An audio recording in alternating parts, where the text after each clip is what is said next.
can be a true master on the telephone, you can absolutely rock in sales. That's right. If you can perfect the phone, it's incredible. And as I say quite often, it's all about practice, drilling, and rehearsing the techniques and to have the right self-talk that says, I am incredible on the phone.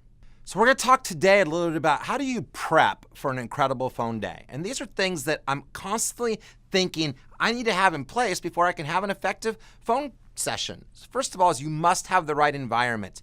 You must be in a place where it's not noisy with lots of distractions, that is conducive to having a great professional phone time. Next, gotta have the right plan. When you're gonna do a 2 or 3 or 4 hour session, know exactly what you're gonna do, who you're gonna call, what you're gonna say, and have a plan for what it would take to be successful during those few hours. A big thing that we see with professional salespeople all around the world is you gotta have the right list, and you have to have a list.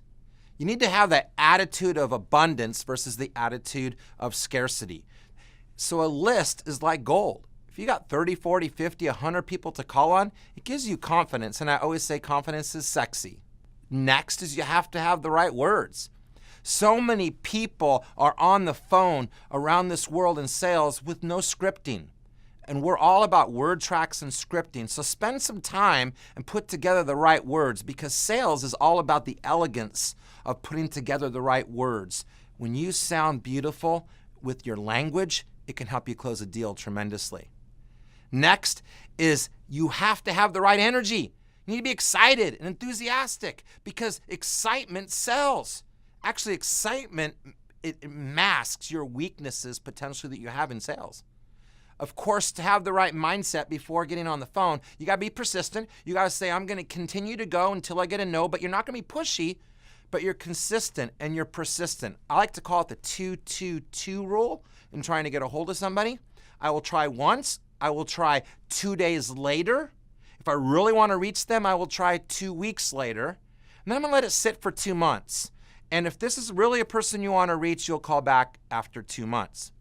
Lastly, to have that right mindset, you definitely want to be good at follow-up. If someone calls you back, you need to have a good list there in front of you. Quite often, the most professional salespeople I see will actually, when they do a phone day, have a clipboard where they're keeping good track of all the people they left messages for, because quite often people will call you back in the next 24, 48, 72 hours. And the worst thing you could do is when they say who they are and you go, what company are you with again? What's your name again? And to have it right at your fingertips is huge. A few more thoughts about the right mindset on selling and the phone is prepare 30 minutes before. Don't just say, I'm going to get on the phone right now, but warm up your voice. Get ready a little bit earlier. Do your self-talk. I'm on fire. Everybody I talk to is going to turn to gold. This is incredible. Next is think about once or twice a week having a role play partner, a person in your company or that is someone that you really admire.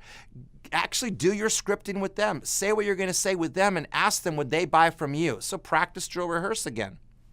Next is actually the best salespeople that I've ever seen on the phone have a small mirror in front of them.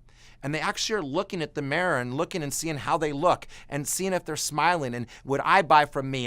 And quite often, my best phone days are when I've got my headset on and when I'm walking around rather than sitting there, because it's all about energy. It's all about self-esteem.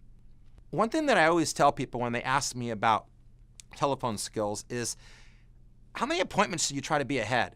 And this is a big thing that I try to teach. And when you're in sales and you feel like you've got a ton of people to talk to, it absolutely breeds confidence. So my goal is constantly to try to stay 10 appointments ahead on my calendar. So like if I get to 7 appointments ahead, before I go do anything else, I'm gonna try to get on the phone that day and get 10 ahead, because then I can sell with creating a buying atmosphere. And creating a buying atmosphere is letting people know that it's okay to say no. Mark, I'm going to go ahead and show you how it works. If you like it, great. We'll set something up to work together. If you don't, that's okay also. I got 11 more people I'm showing this to in the next few weeks. And when you let people know it's okay to say no, it opens a door more for them to say yes. The last couple points I want to make is get to know your secretaries, get to know the gatekeepers, get to know the people that answer the phone. If you get to know them and they like you and you like them, bring them in gifts. Let them know that you're cool. Let them know that I really like this guy, because they're going to be the messenger getting the message to the person you want to reach.